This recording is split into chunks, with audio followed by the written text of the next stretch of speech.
CHUNGHA. And CHUNGHA's album gave me much different vibes than Nyan. Did you have the same experience, just a different experience with this? Yeah, Chung Ha's second solo album, Bare and Rare, follow up to last year's Cadencia. Yeah, I think kind of by design, by the title suggestion, it's different. Bare and Rare. This is like Chung Ha trying to be at her most vulnerable and Mhm. most stripped down. So it's definitely I think a different vibe than something that's probably a lot lighter stakes, like the Nyan album, which is very light and summery and fun. And not that the Chung Ha album isn't fun. I think there's a lot of like really up tempo tracks on here that I enjoyed. But yeah, I think like it's kind of like a different lyrical ambition, different lyrical challenge here with this album, which apparently is only part of the album, Bare and Rare Part One. We don't know when Part Two is coming out, but this is only 8 songs, 25 minutes. It sounds like more is to come. Karen C it was like an hour long album last year, so I assume we're gonna get some more here. Um, yeah, I mean, what do you think about this one? If you remember last time we talked about Karen Sia, it was kind of interesting because there was all these other genre influences, particularly like Latin pop influences filtering into the song there. And of course, you still have a traditional K-pop banger at the top. In that case, it was Bicycle. This time around, the song with the music video is Sparkling, and that's definitely like a more bangery intended song, but not as like in your face as some of the other stuff, older stuff. Yeah, I think that's the thing is I went back and I checked out some of the tracks from Karen Sia that I really liked, and then juxtaposing Bare and Rare, it's just such a more stripped down, kind of like you mentioned the title would allude to, just a more probably personal and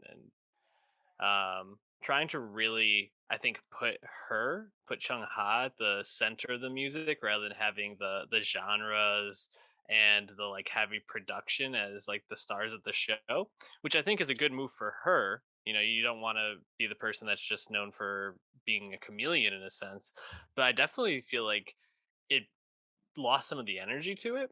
I think the first couple of tracks I really liked, XXXX and Sparkling, were probably two of my highlights.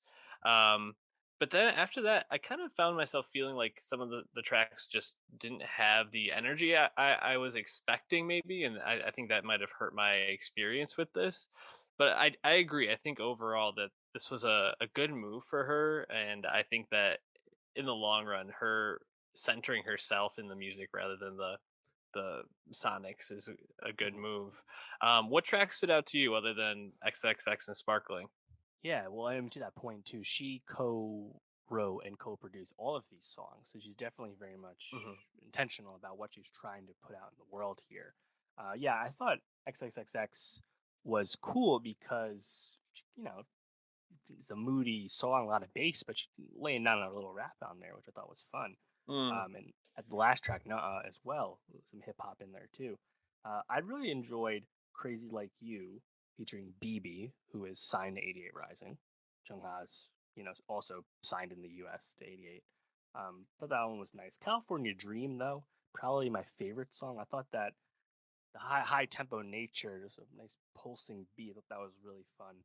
And her Mm. louder as well also had a really nice bounce to it. So, if I think of my favorite Chungha song is from a few years ago, Snapping. And when I think of like what I like about that, I mean, she's a great dancer and that music video really shows that off. Those performances really show that off. But I feel like that song, the up tempo nature of that song really fits with her talent because she can be like non-traditional in that K-pop sphere that we think about, but still like deliver like a banger to you. And that's what I love about Snapping. Honestly, it's one of my favorite K-pop songs, like just period. And I think some of these songs, side of things, are definitely giving me that same vibe. But lyrically, she's definitely kind of doing an album for her here. She said that "Good Night, My Princess" is actually a song about her mother and how Mm. she felt about her family life, growing up and stuff, in a positive way primarily. But uh, that's what she's trying to get into. So I think it's kind of tough. I think as an audience, listener, to reconcile that, where it's like the production's definitely giving me what I want, but sometimes the vocal performance of the lyrics might be a little guarded or personal, very personal Yeah. as a result. You know. Yeah, intentionally like pulling back a bit to like fit the meaning of the song. That makes sense.